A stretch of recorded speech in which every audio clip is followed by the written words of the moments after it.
All right, let's get this thing underway. Oh, nice.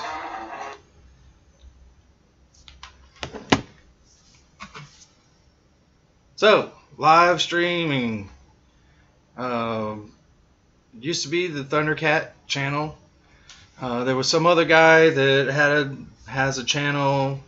He's a bass player dude, and he's using the Thundercat thing.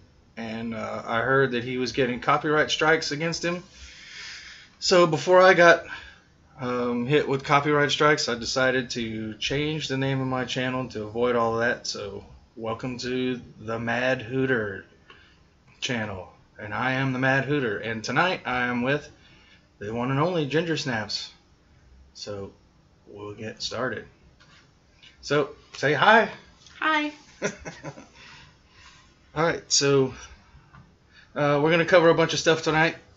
Stacy's got notes on a few topics that we've been talking about in between the two of us. Say hello to Leviathan here. Say hi. Anyway, so I guess we should start. Let everybody know who you are.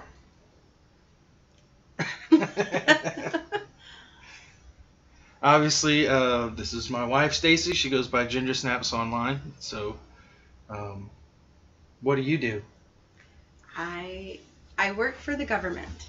That's what I'll say. Good answer. We don't want anybody to mysteriously disappear in a duffel bag somewhere. So, that's good.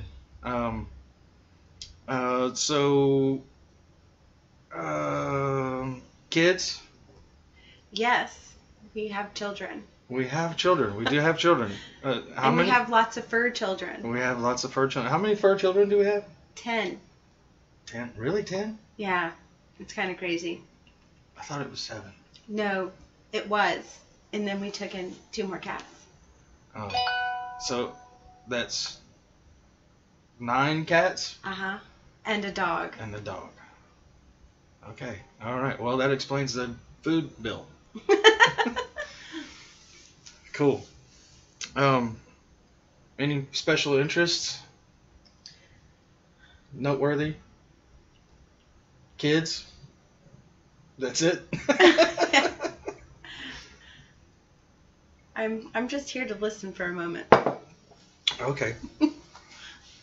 So we had some things we were talking about on the porch the other night, and we've kind of been talking about this for years, and it was sort of an idea that you voiced that was sort of like a normal thing that I've heard people say, and we were talking about homelessness situations and what we would do if we won the lottery tomorrow and that kind of thing. So kind of get me started on what your idea was.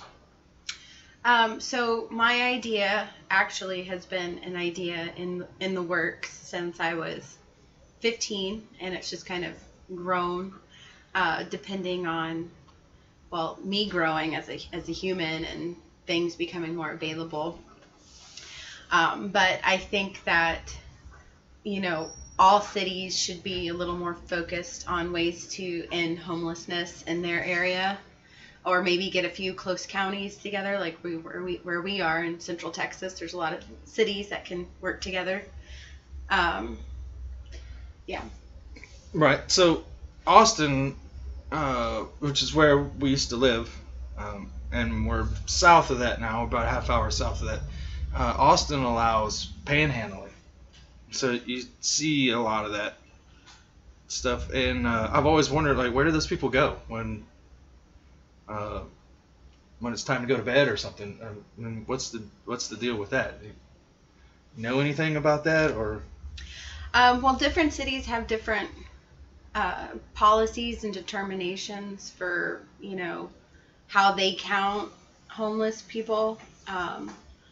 Some cities will be like, oh, well, we've only got 5% homeless, but there's, 20% of their population living in shanty towns, but because they have some type of a shelter, they're not considered homeless. Or even if they're staying in like a a shelter itself, like a real, city-run shelter, they're not considered homeless because it makes the statistics look better. So what are the general statistics for being homeless? Or what's the criteria for actually being labeled as homeless? Well, to me, if you don't have a roof over your head that you're paying a bill for every month, or some type of, government subsidy where you're allowed to live in that place for something, you're homeless. That's my determination. Right. So you're saying that maybe some of the bureaucrats are saying that if you live in a cardboard box shanty town that you're technically not homeless? Yes, definitely. And so they're doing that to pad the stats. Yes, there's a lot of stat padding, and they'll word certain things too. Like there's an article where it's talking about how there's 8% of homeless people are vets, and it's dropped like 30%, over the last 10 years. But when you look at the statistic and you break it down, 45% of that 8% is Black and Hispanic. So that's still, So, okay. So you think it's an ethnic thing, or just that those people just happen to be the people that can't get themselves on their feet? I think that they are the people that, I don't know how to word it without pissing off people. Oh, this is a free speech channel, so you can go for it. No. I think that they're expendables. They're people that a lot of, bureaucrats think they can sweep under the rug. Let's get, a group of people, let's take, 20 vets off the street. We'll have, one of them be Black, 2 of them be Hispanic, and the rest be white, and then we'll look really good on paper. Right, so they're cherry picking. Yeah, of course. All right, well, I can't really say that that's not happening. I mean, that's a pretty good theory to me.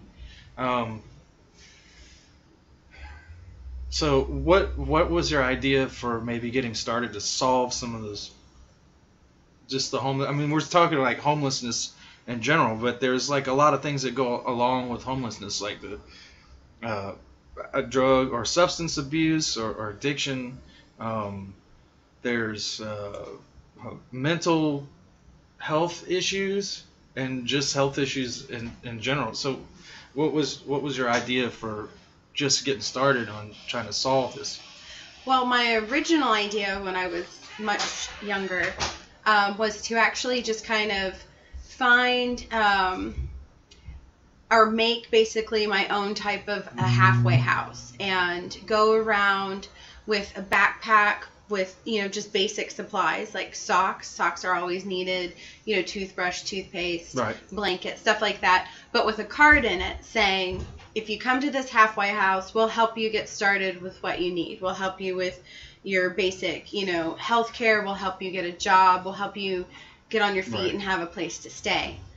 Right. And since the development of tiny houses, I've kind of revamped that idea, and I have seen some other cities are trying to do the tiny house thing. Mm-hmm.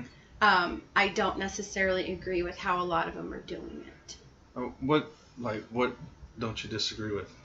Well, I can think of about 5 cities who are doing the tiny houses, including Austin. They've actually started this project, but it's on a very small scale. Most of the cities maybe have 20 houses at all, total.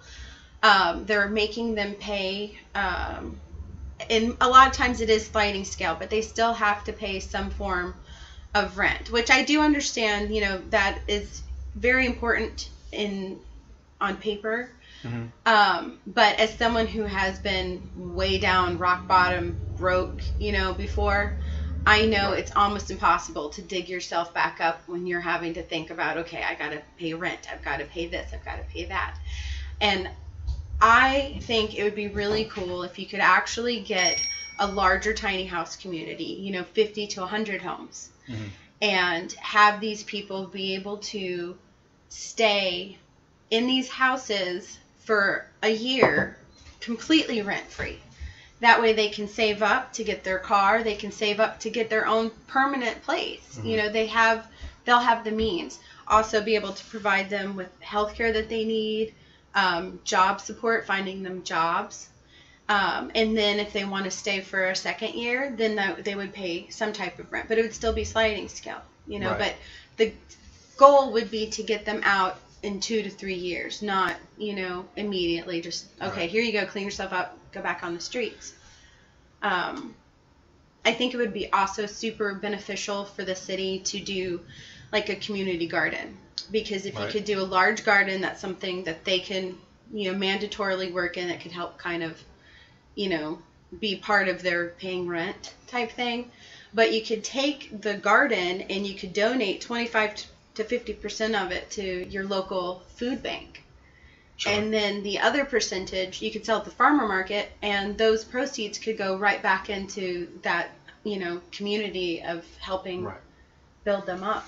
Well, with the halfway houses, the argument, I'm just playing the devil's advocate, but the argument would be, well, we have homeless shelters and stuff already. So what would be your argument against the homeless shelter process that we already have? Well, I think a lot of government processes in general are broken. They're based on I would agree with that. bad ideas from people who have no idea what it's actually like to be in any of those situations. Sure. I mean, they're designed to get people in temporarily, and sometimes they can only even stay for a week. You know, they're not designed to have someone actually stay there and try to get a better, more substantial life. And the percentage of like homeless families is actually quite large. That's scary. So It is. There's children out there, you know, parents trying to raise their kids. So we had some links. Let me see if I can. That one's a good one. So this is coming from socialsolutions.com. They say in 2016 that 564,708 people in the United States are homeless. According to a recent report, over 500,000 people were living on the streets in cars, in homeless shelters, or in subsidized transitional housing during a one-night national survey in January. So that's one night. So those numbers could fluctuate quite a bit. And I would say that they're probably going more up than they are going backwards. That would be my guess. And what gets me from that article is they're saying 206,286 people of those were family, and a quarter of the whole group were kids. A quarter of the whole group were kids.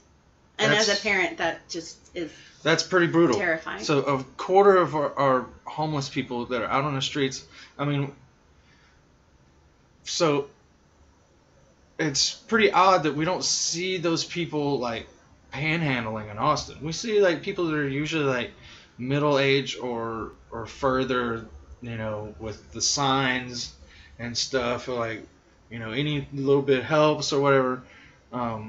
So that's pretty scary, knowing that those people probably have a kid somewhere or multiple kids somewhere that are either like sitting in a homeless shelter or in a shanty town or whatever. That's pretty scary. And then this article goes on to say something about veterans. This says over 47,000, which is about 8%, are veterans. This represents a 35% decrease since 2009. So I guess, you know, a 40% decrease would be better, but as far as I'm concerned, I don't know exactly how you feel about this, but I think there should never be a homeless veteran. No. I mean, if you serve, you should be totally taken care of. You should have the health care, whatever you need. All the support that you need, because you did something for our country. You're what is providing us with our freedom. Right. So that's pretty disturbing. So if we just have, so we were talking about this the other night. We're talking about like, well, how do we make something like this happen? obviously we got to get it in people's head that we're not trying to start a homeless shelter. We're trying to start a rehabilitation community. Yes, I'd like to think of it as a community. And except, you're in the YouTube channel world. A lot of the guys, they there's a lot of people that check out channels like mine or whatever, and they call us skeptics, and they hate to use skeptic anymore, and they hate to use the word community. So when we say community, we're sort of talking about a communized way of rehabilitating these people, but we're also talking about getting these people real life job skills that they can take and start earning their own money. So if we're housing them and we're finding, my argument was like, I want to make sure that when we're doing that, we're not getting federal government involved in subsidizing it. I mean, if we get federal money to help us, that would be great. But I don't want bureaucrats having anything to say about how we build our system. It's sort of like a charter school. Like, I would the like government can give us money, but then I want them to go away. Yeah, I would like, well, and charter schools don't generally get government money. They might get some grants, but that's what allows them to do what they can do. But, I mean, I would want this to be pretty much, definitely nonprofit, but it's going to have to rely solely on donations and kind-heartedness, because anytime you get the government involved, there's too many people in the mix and too many people with ideas that are ways to help pad their own pockets and profit off of this instead of what the actual goal is. Well, when you say that, to me, the first thing that comes to mind is Haiti, and then I mean, I don't want to start getting into too much of the politics of what goes on, but it is politically involved. But then I start thinking about like the Clinton Foundation, where she raised a couple $1 billion or whatever. It was more than that, and they built 0 houses, and none of the money went to the Haitian people that really needed help, and they're still really pissed over there. I mean, they're if you think that like Kathy Griffin with like the severed Trump head is bad, they're doing stuff like that with Hillary Clinton, like, and Bill, because they're really pissed. I mean, they're like, where's our money? Where's our effort? Yeah. I mean, there's people that are homeless and sick and dying. Well, and that's part of the other problem. There's a stigma on homeless people, because when someone says homeless, what do you think of? You think of someone who's dirty and an alcoholic, or probably has Tourette's or something. Right. And that's not really what it is. And because there's that stigma, there's not as many people who actually want to, reach out and make a difference and help. They just kind of want to shoo it under the carpet, kind of like the crazy old Aunt Helen. Throw her in the back room. Or Sloth on Goonies. Oh, yeah. That's pretty sad that people, I guess it's the if it's not in my backyard or front yard, it doesn't really make that much of a difference. But that's why I get really irritated with like the virtue signaling people. That what about the children, and what about all of this? And I'm like, well, what about the people that are suffering immediately right now that we could help immediately if we mobilized ourselves and actually act like we really fucking gave a shit. So like that. Those people irritate me because they're always the same people that yell out racist and all this other things, and so I want to help, but I know that we're gonna have to get through a bunch of red tape or whatever, government tape. There's always local ways around people. Red tape. Yeah, there are, but they're hard to do. Yes. So what would be your idea for like the mental health aspect of what you're talking about? Well, ideally, it would be fantastic and wonderful, in a perfect world, for enough, even if it's just 2 or 3 local, therapists willing to get in and, evaluate, see who actually needs any type of help in that way, shape, or form, or even just if the people need someone to talk to, especially some of the children. They might have seen some stuff, or they might not understand what's going on, Right. but just willing to pro bono, or have them, I don't know, do some yard work or something to pay off their bill. But I mean, yeah, just be able to actually. Well, that's where we came up with the idea of a community garden, to actually give some of these people. I mean, obviously, it sounds like a really starry-eyed idea, like, oh, we're gonna save the homeless people, it'll be great.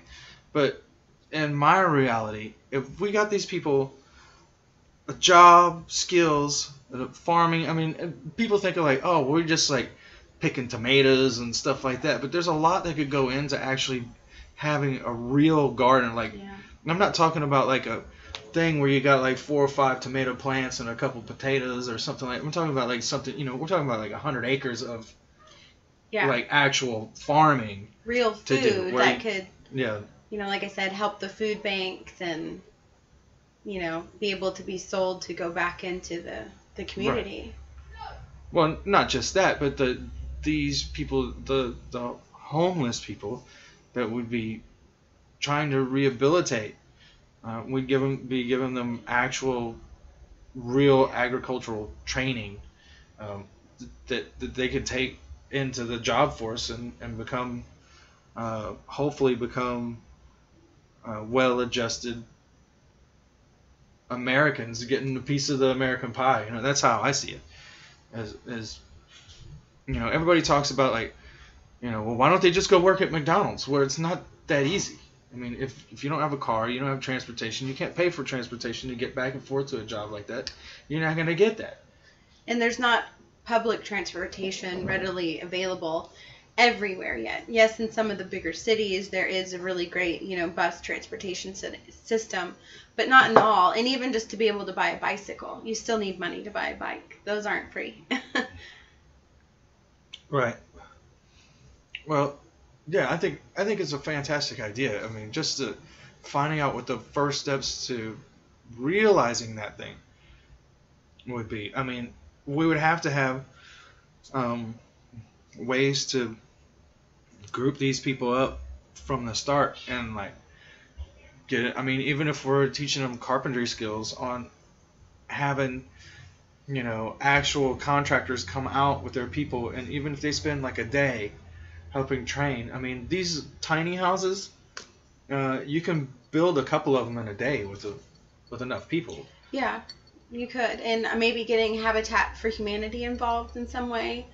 I think really, if people could look at the big picture and what it could do for the entire community in the long run, because if there are, more people in the community with jobs, one, it makes the community look nicer to the, stereotypical outsider. Right. 2, if they have jobs and have a place to live, then they are sewing back into the community because they're purchasing things local, if it's the grocery store or farmer's market or, whatever else. Right. If they can look at that bigger picture and not at the, you're putting in housing for what? Right.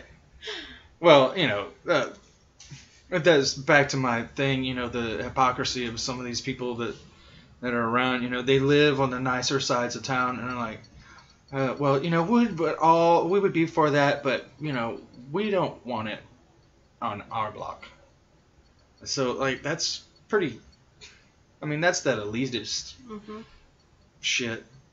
And you and I can both speak from experience. We have been, even as a family, we have been like a paycheck or two away from being homeless ourselves. Oh yeah. And not to say that some of that wasn't our fault, because one decision here or there, back and forth, sometimes leads you to, sometimes the carpet just gets jerked out from underneath you, and you're trying to figure out what to do. And luckily, we've been resourceful enough that we usually land on our feet, and it's fine. But some of these people don't have that resourcefulness, or don't know what to do when things get dicey, or they get cut from their job and they have to find other ways to make ends meet, and they don't have other job skills that they can fall back on. Yes, one of my least favorite things that I've always been told is, well, if you just put this percentage of your paycheck away, you'd have a savings. Yeah.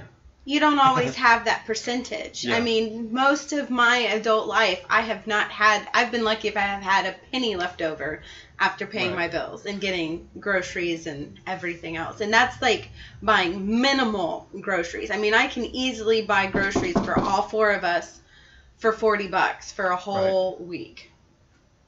All right. Who the hell's knocking on our door? I don't know, a creeper. Creeper. Let me see what that is. Oh no. Does that mean I have to talk? I don't like talking. What's up, man? I just wanted to talk to you if I could. Okay, well, somebody is knocking on the door, so the Mad Hooter took off.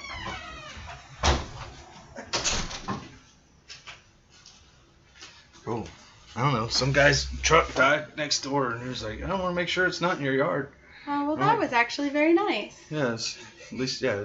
That was very, very human of him. Yes, it was. Anyway, so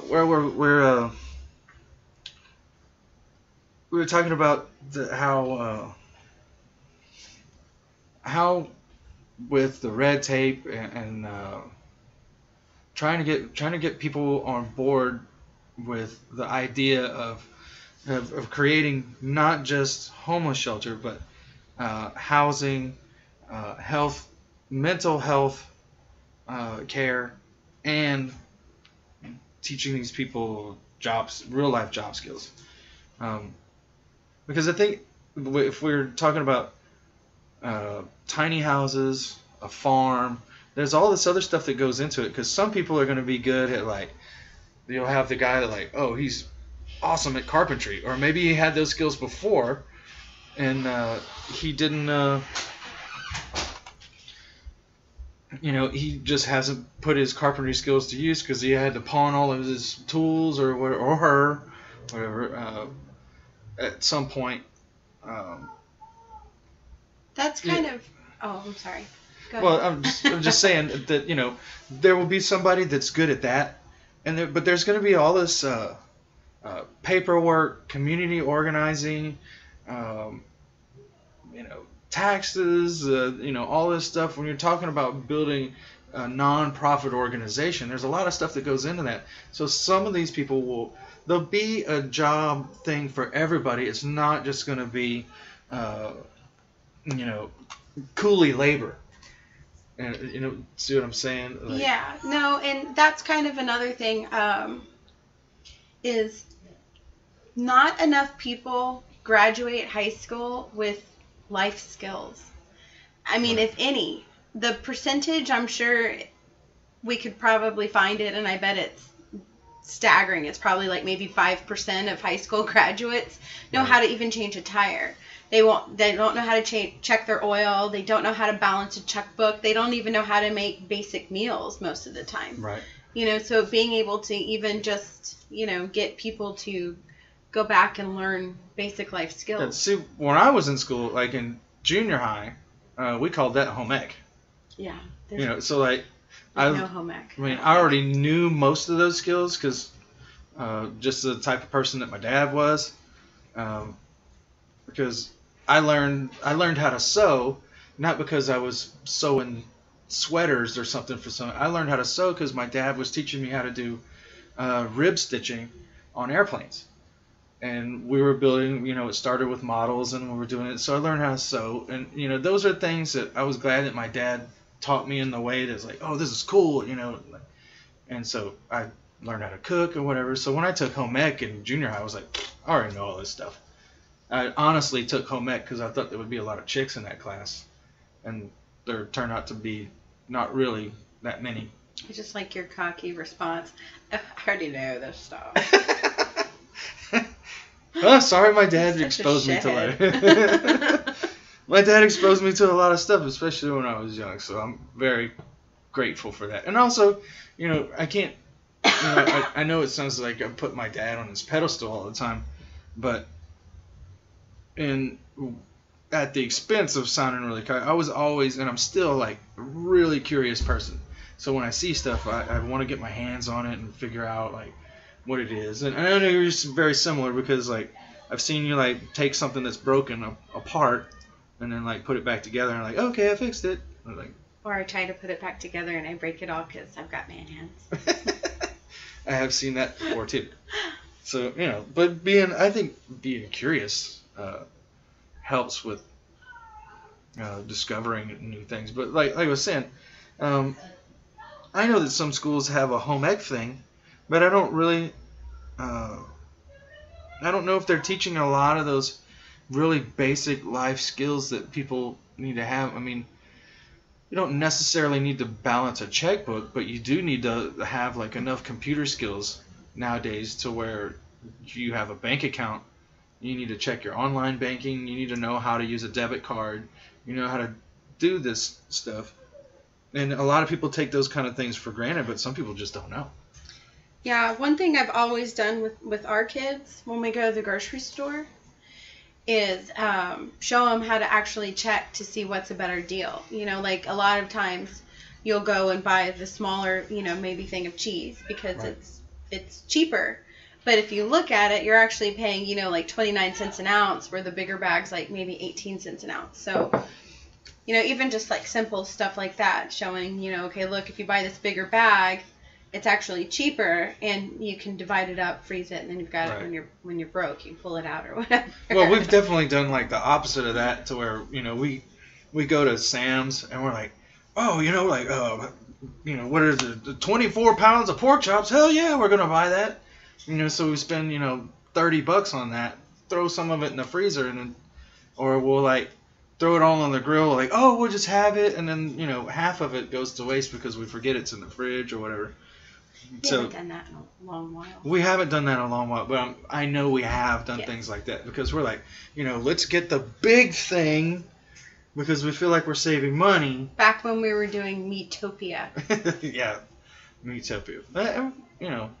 Maybe we'll do that again in the near future. Those were fun, though.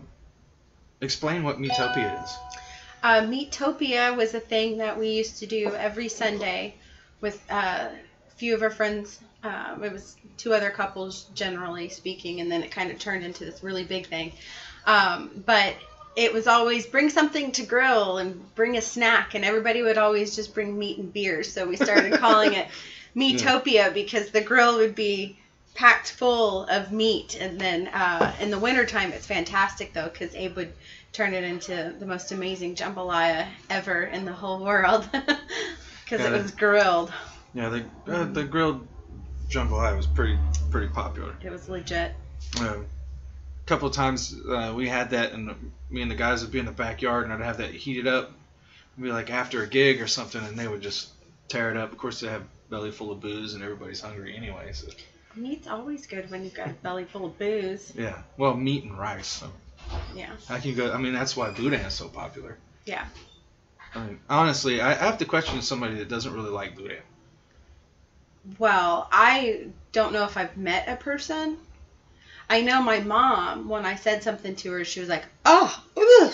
But she pictured it as the blood sausage. Yeah, well, they do have blood boudin. And they do have that. But I was like, no, that's not what it is. Now, I have not mentioned to her that it's got, like, liver in it because she probably still wouldn't eat it. But, I mean, just, it's delicious. It's good for you. You have to get to... But liver is good for you. It's in there. Well, it's good for your soul. I mean, I have to admit that, I had a friend, I'll go ahead and name her, Sally, who was sort of like a mom to me early on when we were living in Houston. She tried to get me to, there was like a roadside, I don't even think it was a food truck. It was just like a fireworks stand kind of looking place, and they sold boudin there. And she's like, you would really like this. This is something that... Yeah, she was like, you should really try this. I think it would be something you would really like. And I was like, oh, hell no.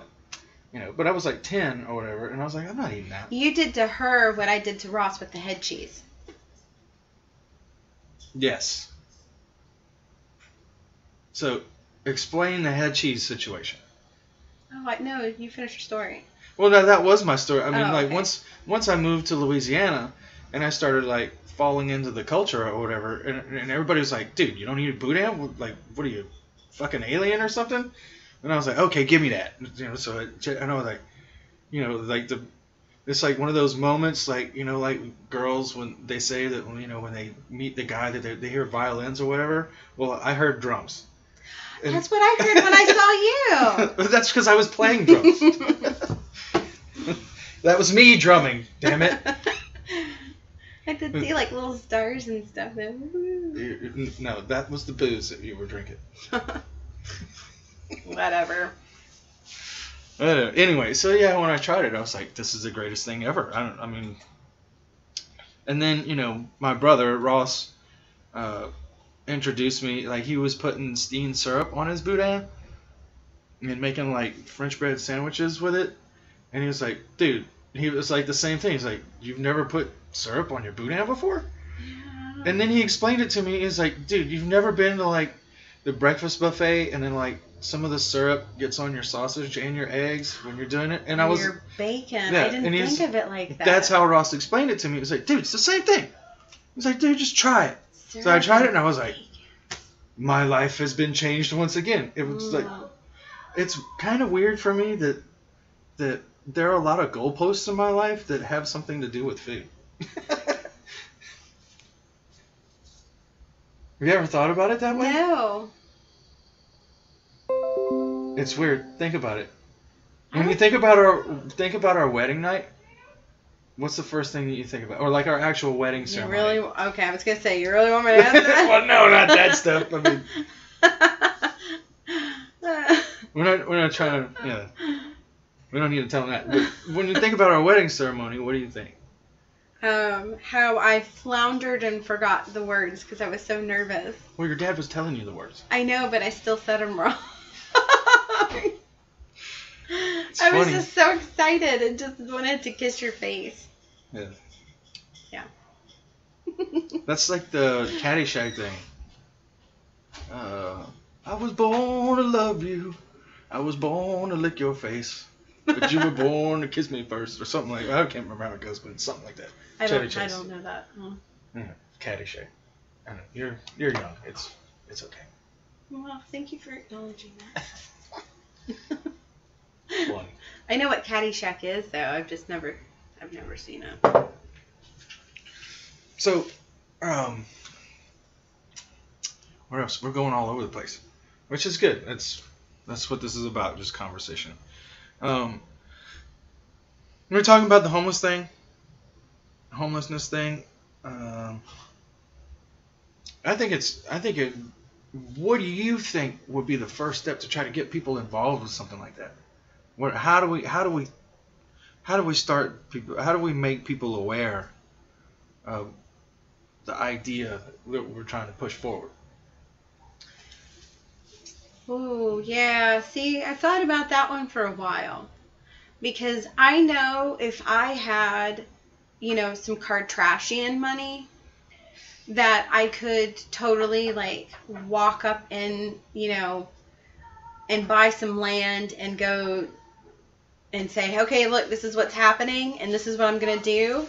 And, approach a city council meeting saying, okay, here's what's going to happen. And they would just be like, oh, yes, ma'am. Right. So since I don't have, that kind of money, that's kind of always been my, okay, how do I do this? Because obviously, since I don't have the money, I've got to find, somebody who does, or enough people who are willing to be like, let me throw money at you. Right. Yeah, we definitely got to get the attention of the right people that have the right connections, whether it's city council or whatever.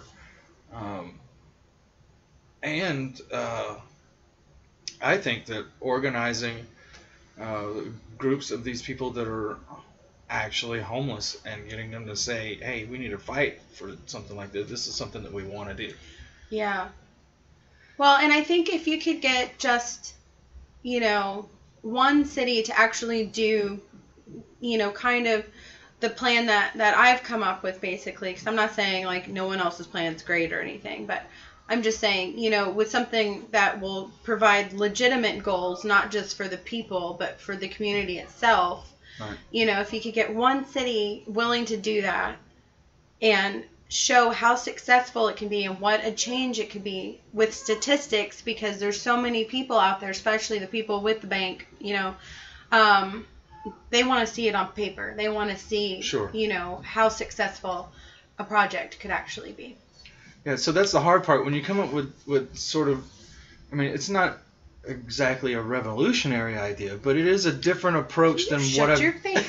My idea is genius. Well, I think it's a great idea, and we've talked about this over the years, and we've kind of honed it into the idea. I mean, we talked about it for a couple of hours on the porch last night of like, what would be the loopholes that we'd have to jump through, or the obstacles to jump over to make something like this happen. And I think we covered a lot of the things. I mean, half of it, maybe I don't remember because we were just kind of like bouncing ideas back and forth. But to be able to kickstart something like that, I mean, we're gonna have to start from the ground up and get the support. Like, I think I said something and you looked at me crazy the other night. I was like, we basically have to do what Obama used to do when he was a community organizer and he was actually doing something. Yeah, you have to get dirty. Because I thought that Obama was a way. I mean, this Not is just my Clinton personal. Dirty, like physically dirty. No, right. We're gonna have to get our hands dirty in the community. I mean, I thought that Obama was way more useful when he was a community organizer. And some of the things that he was organizing for, I didn't necessarily agree with, but he was good at it. And that's how he got to be president. And of course, a lot of people got behind him. Some of the big money things got behind him. But anyway, I think that we have to do something like that to organize the community and get a groundswell to say, we get these people, we can get contractors involved, we can get whatever it is, therapists involved, because these people do need a place to live. They need job skills. Mental health, a place to live, and job skills are like my three. That's like the triad of like how people can become successful or adjusted. If you've been successful and the bottom's fallen out, that happens to everyone. I mean, I've been there. Sometimes you just feel like you're drowning and you just need a break. You need one person to give you that break, and then you can get yourself back up to where you were. Because shit happens. Sure. I mean, plenty of things have happened to us where we look at it like, what are we going to do? I mean, I know we've been there several times, and I'm sure that there's a large slice of people in America that have been there to where, they're middle class, lower middle class, to where, there's tons of people that live, quote unquote, check to check, and they're a check or two away from being homeless. I mean, you can't pay your rent one month, the next month you're out. You lose your job, the snowballs, or now you can't pay your rent, you couldn't pay your car note, you had all this other stuff, you got medical bills piling up, whatever, boom, next thing you know, you're living in a shanty town or whatever. What was the thing that you were talking about, the shanty towns in LA? The Guardian did a fantastic article talking about how basically America counts its homeless and why the count is wrong. And that's where I got my information from on how certain cities, like Los Angeles, for example, don't consider someone who is living even in a cardboard box because it's covered as homeless. Wow. If you're in a tent, if you're staying in a car, if you're in a temporary shelter, or you're on the streets, but in an enclosure of some type, whether it's squatting in an abandoned building, or you've got, some boxes thrown together and taped and stuff, they don't consider that actually homeless. That's ridiculous. I mean, okay, I mean, that's a pretty wild claim. I mean, somebody would say, "Oh, well, the Guardian, they're a right winger paper," but I haven't seen a lot of crazy. Every outlet gets something wrong at some point, but that seems like even if they're just half right, that's terrible. Oh yeah, no, it was crazy, and they were talking in it about how when they were actually walking through Skid Row to try to get a count, they were having to walk in the middle of the road because there were so many temporary shelters set up on the sidewalks that they couldn't even walk down the sidewalk to count the number of homeless people. Wow. It was, I think, somewhere around 200 and something, per certain small block radius. I think it was like an 8-block radius. There was like 200 and almost 60 people. Wow. That's amazing. Especially when you think of it as, I mean, that's in LA. Yes, Skid Row. Yeah, so LA is supposed to be like, it's one of the epicenters of, oh, bless you. Thanks. LA is one of the epicenters of like the progressive, liberal ideals. It's like there's LA and New York, and all that stuff comes from those spots. So why is it? I mean, those are the liberal outlets, and why are there's fucking shanty towns in there, people living in cardboard boxes who aren't labeled as actually fucking homeless? Well, I think that's what bothered me the most was California has one of the highest homeless rates in America. But wait, they're socialists. Well, that wasn't my point, but my point was like that's where everybody gets everybody's seen that South Park episode with the smug cloud. Yeah. The George Clooney smug cloud. Because that's what you think of. They think that they're better than everybody else. And then they move out of California. They come to Austin. They ruined Austin. They're trying to do the same thing to New Orleans and several other cities.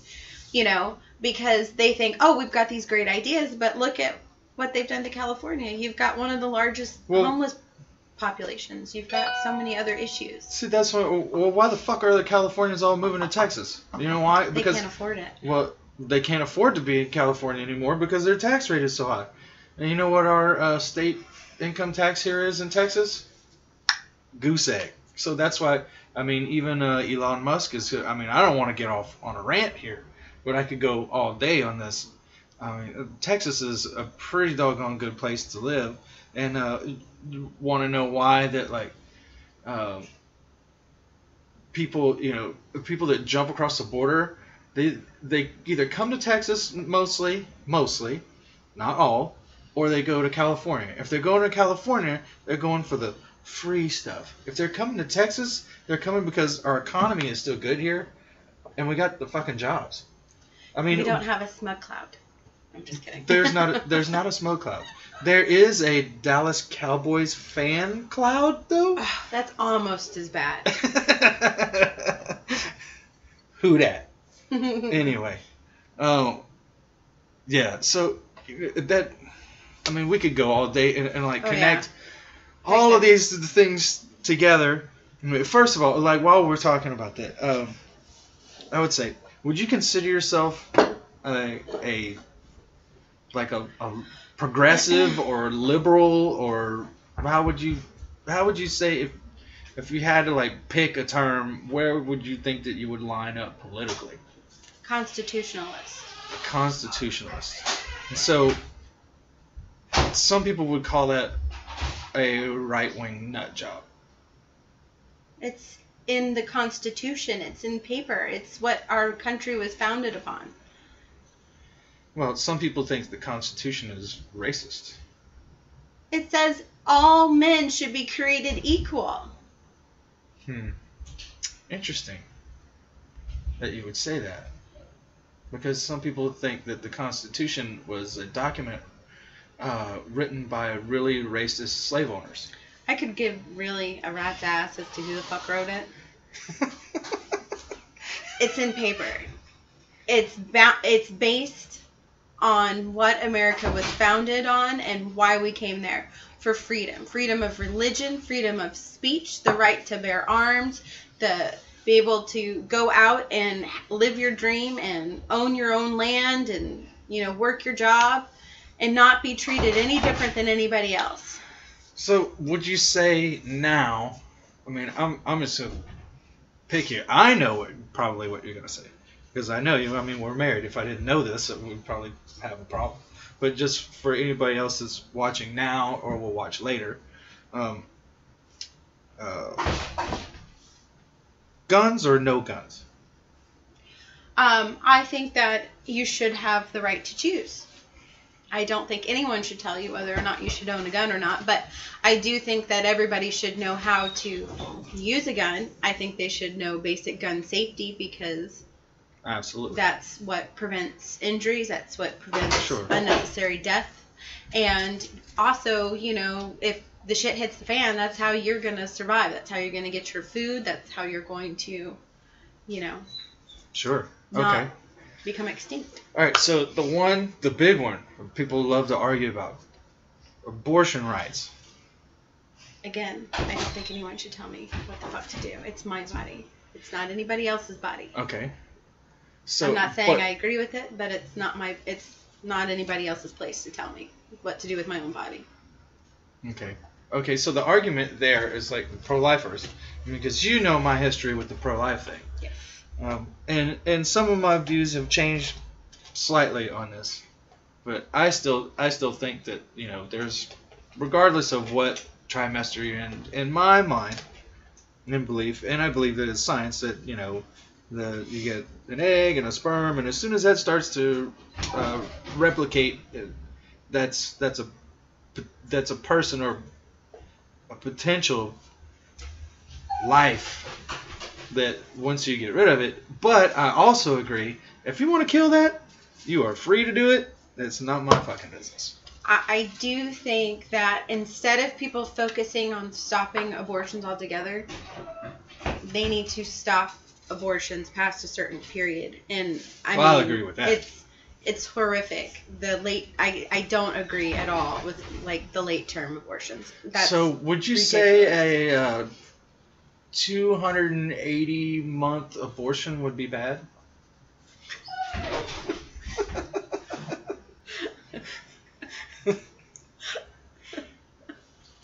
Yeah, I think at that point it's considered murder because it's Okay, a walking, pooping, hopefully butt wiping. Well, we would hope so. Yeah. So yeah, I mean, so I would say, being a constitution, I would say from knowing you, I would say that you're probably more of a left-leaning libertarian. And I would say for myself that I'd probably lean just a little bit more slightly to the right, but I would still consider myself mostly libertarian. I mean, there's some things that I'm like way left on, like the war on drugs thing. I think that drugs should just, and I guess it's probably a pretty common libertarian thing now to just say like, why don't we just legalize it, and instead of throwing people in jail when they get caught with a dime bag or something, let's get them some freaking help. And I think it's been proven that if we actually get these people rehab, that it's way cheaper than throwing them in prison.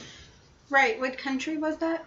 Like There's Peru or? Oh, there's a couple of countries, and I can't remember right off the top of it. If I'd have known we were going to get on that subject, Yeah, I would have had some of the things.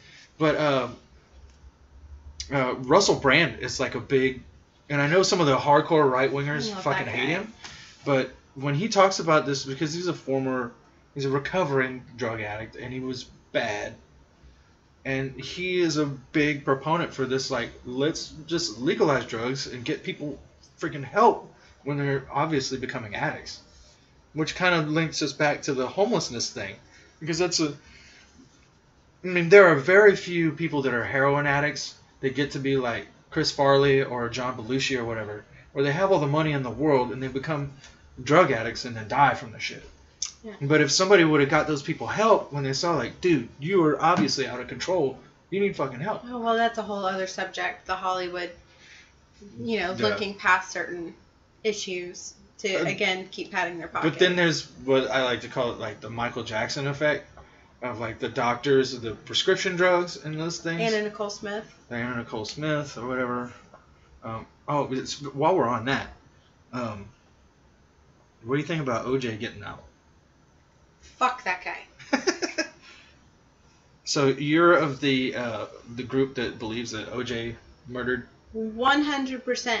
You don't murder somebody, act like a smug, cocky little fuck, and write a book about how you got away with murdering them if you didn't do it. Well, his book was If I'd Have Done It, or If I Did It. Which we all know is saying, I did it and y'all can all, like, suck it. Yeah. I mean, it definitely feels like a bloody glove slap to the face. If it don't fit, you must have quit. Or whatever it was. Yeah, whatever it is. That's pretty... It was a mockery of the American justice system. It was. And, I just saw a thing. There's another guy on YouTube. I know that you don't really check out a lot of these YouTube channels, but I follow these guys anyway. Because I guess I'm more of a part of the community. Anyway, but there's a guy, his name is Devin Tracy, and he has a channel called Atheism is Unstoppable, and he did this whole thing. Like, he's done like 4 videos picking the whole OJ thing apart. And I totally forgot that there was all these black women on the jury during the original OJ trial, and they were specifically put there because this was after all the LA riots and everything. They were specifically put there so that they would acquit OJ no matter what. I mean, they had OJ on everything. They had the bloody glove. They had the victim's blood in OJ's car. They had everything except like a picture of OJ with like the dead body, like they had everything but that. And they let him go because he was a black man. And they were trying to get payback because of the Rodney King thing. I remember when I was in high school and that trial was going on, Channel 1 News was a thing. Oh, yeah, Channel 1. So we were all watching the Channel 1 news coverage of the O.J. Simpson trial in class. And when they said he was found not guilty, I remember like the whole class being like, whoa, yeah, awesome! And my teacher just being like, you've got to be shitting me right now. Y'all don't actually believe that man's innocent. Well, because he was a black guy. But OJ was the whitest black dude ever. Well, and I don't even think it has anything to do with color. I think it has more to do with, he was the juice or whatever. He was a big celebrity. I mean, he was a sports star, and that's huge. I mean, the fact that Aaron Hernandez was actually even freaking found guilty and spent time in jail before, what happened. Well, that was a miracle to me because all those people get off because they've got the white privilege. Yeah, well, Aaron Hernandez was an interesting case because it turns out that they're saying that a lot of the things that he did was because they were going to expose him for being gay. Oh, I could see that. And there was like these letters and things after he committed suicide and whatnot that they're that guy's still a piece of shit, though. Oh, he's definitely a piece of shit. I mean, you don't get a piece of shit pass just because you're gay. You know what I'm saying? Like, no, there's you can be LBGTAIIWXFU, whatever the hell it is. I don't care. There's so many of that identity garbage that drives me crazy nowadays anyway. But just because you're that doesn't make you a decent human being. I mean, I have still tons of gay friends and whatnot that I knew in high school and college. And some of them we're still friends. We talk on social media, whatever. But there were a few of those people that were just complete pieces of shit. And they would just they would do the most god awful things. They were like gangs of just beating people and just terrible stuff. So and on the same thing, just because you're the guy driving the giant diesel truck with the rebel flag on the back of it, doesn't necessarily mean you're a piece of shit either. You might be annoying as fuck. Yeah. But doesn't mean that he's out there like, I'm gonna go kill me some niggers today. Not necessarily, you know. I just think that people are so quick to judge other people nowadays on just like an instant thing, or somebody will say something like, oh, you're a racist. Oh yeah. And that drives me crazy. It's like, what do you mean? That like what you said earlier about black people and Hispanic people being a large percentage of the homeless people, back to what we were talking about. I mean, some people would just hear that and light their hair on fire. We're like, how dare she? But fucking facts are facts. Yeah, numbers don't lie. You can look at there's several different sites. I just looked at the Guardian and the social one, but there's several Let's see. I've social got one over situation, here. but there's several other. Let's see. In the 4,000 square mile. Oh, that's the one about Skid Row. Oh yeah. During this year's count, Skid Row volunteers were forced to walk in the middle of the road as the sidewalks were blocked by jumbles of tents and lean-ons. People lay prone in sleeping bags with cardboard boxes over their heads for, what does that say? Modicum Of privacy. That's amazing. I mean, this story goes on. I mean, this. I'm just saying that, like, maybe this article is half true, but even if it's only half true, that's terrible. I mean, you're in LA. It's supposed to be the epicenter of liberalism and whatever else and social stuff. I mean, they've got a video here. I don't want to play it, but because I don't want to get another copyright strike because they're already trying to go after my channel. But oh my God, look at this. Yeah. I'm gonna go let out our prima donna. Yeah, let the kitty out.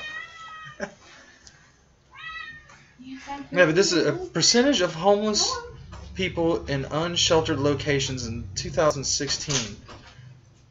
The darkest, I mean, this is a blue map. Let me see if I can pull it up here so you guys can see what I'm looking at.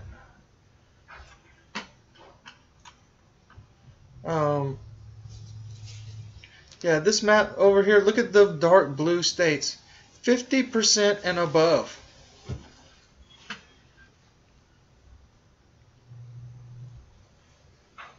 I mean, Florida. I mean, this is a retirement community. I mean, that's 40 to 49%, so it's almost 50. I mean, people want to talk about crime statistics and whatever else, but why aren't we talking about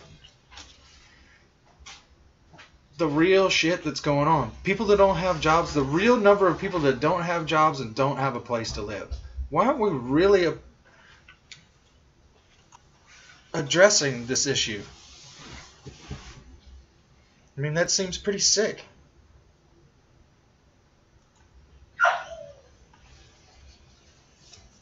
I don't know. I'm kind of floored by those numbers. It's just like, I mean, I've always known that homelessness was a problem and it needed to be dealt with. But, you know, people, I'm tired of being told, like, you know, we live in Texas and, well, yes, there's homeless people in Texas, but people just keep like bombarding the middle America, like we're dumb fucking hicks running around with Bibles and guns and playing our fucking banjos and shit. I left my Bible at home. We are at home. Oh. No, actually, we're in a high-class studio. Coming to you from the studio. In Burbank. Yeah, Burbank. Burbank. Isn't that where like the Price is Right is from? Is the Price is Right in Burbank? I don't know. One of those is Burbank. I don't know. Fuck it. I tuned out when it wasn't Bob Barker anymore. Yeah. Because I missed the whole, spade, neuter, all that. I think I grew up with Bob Barker, so it's kind of like sexual harassment cases. What was the guy, the original Family Feud guy, Richard Dawson? Was that his name? Yeah. Richard Dawson. So like now, like I don't want to look at that and be like, Cash. What are you doing? You trying to get into the show, dude? No, my forehead. What's wrong with my It's forehead? shiny right there. It looks like you have sunscreen right there. Well, it probably does. Anyway, so where was I? I got off track. Richard Dawson. Oh, Richard Dawson. Yeah, I mean, to me, he was the Family Feud guy. And now they've gone through, what was it? Was Drew Carey one of the guys for a while? No, he's doing The Price is Right. I know he's doing The Prices right now, but there was another guy until there we was got... that big guy with the gap tooth. Andy. Oh, Andy Anderson. Something like that. Yeah. I don't know. Yeah, that was weird. Cash, please go check on Sam. Okay. Anyway. Yeah, the how did I get on the fucking Family Feud? I don't know. Lost my train of thought. Oh, we were talking about Burbank. Fuck California.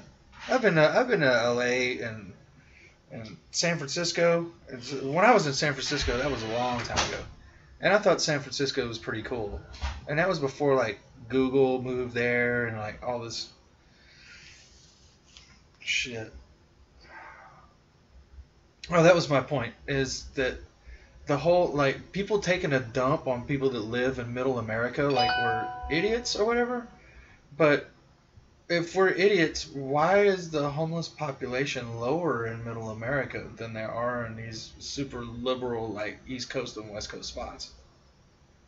Well, specifically the West Coast. The West Coast is Specifically, the worst. yeah, it's way worse. Like, not even close worse. Yeah. Yeah, that's disturbing. So I hope that we can find a way to maybe break down some of the political ids, the labels that people carry around are like, it's like, if you really, really give a shit, you should get immediately involved in your community. And I think that, there's a lot of good things that you can get involved in, like, save the river or those things. And I'm totally about that. I was going to say, don't you know? Oh, no, I'm totally, because I'm the person that, like, I go to the lake and I see trash and stuff and I literally get angry. Leave no trace. Absolutely leave no trace. And so that kind of stuff pisses me off, but without like going out there with a cattle prod and like tasing or cattle prodding people that are leaving trash on the ground, I don't think that I can have an immediate effect. I mean, maybe I could organize people to get involved and go out there and police those things. I mean, the solution to that kind of stuff, like garbage in our parks and rivers and stuff, I don't think it's organizing people to go out there and pick up the trash. I think it's educating people to not fucking drop the trash in the first place. Yeah. You know what I mean? Throw your dirty diaper in a river. Oh, that's so disgusting. It I mean, is. like you go It's to ridiculous. like South Padre, and it's fucking gross in some spots. I mean, like literally, you're walking on a beach and you're looking for sand dollars, and then there's like a shit-filled diaper. I mean, so like, I don't. That kind of stuff pisses me off. So, if we can find a way to organize people into solving the homelessness problem, I think that would be more beneficial. I mean, like I'm saying, the trash problem, that's a problem. We need to fix it, but we need to make sure that people have a place to live, they're mentally sound, and they have real-life job skills where they can survive on their own. Are we going to save every single person? Probably not. In fact, most definitely not. But if we can save, my number would be if we can save 10%, that's a damn good start. 10 out of 100. That would be a start. I would like to see a 70 or 80% success level. Yeah. I mean, but if we could just make that kind of difference and actually rehabilitate people to becoming adjusted members of society, I think that would be awesome. Well, and some of them are already adjusted. They've just fallen on hard times. I'd just like to put that out there because that's the stereotype. Right. Well, So. I guess I'm guilty of that. Way to stereotype, Abe. God. Mad Hooter stereotyping. Yeah. Well, I'm a walking stereotype myself, so it is what it is. Anyway, so I think we picked at that in a couple issues. We'll have to do another live stream where we can talk about all kind of other weird stuff, whatever else. But so I guess we'll wrap it up for tonight. Thanks for coming on with me. Yeah, thanks for having me. Was the beer good? Oh, yes, it was Guinness, so it was delicious. Well, I think we should go have some more and relax. Okay, because it's almost my pumpkin hour. 5 a.m. comes early. Yeah. Cool. That's that government gerb. Gerb. All right. Well, Mad Hooter, Ginger Snaps, we'll see you guys later. Thanks for tuning in.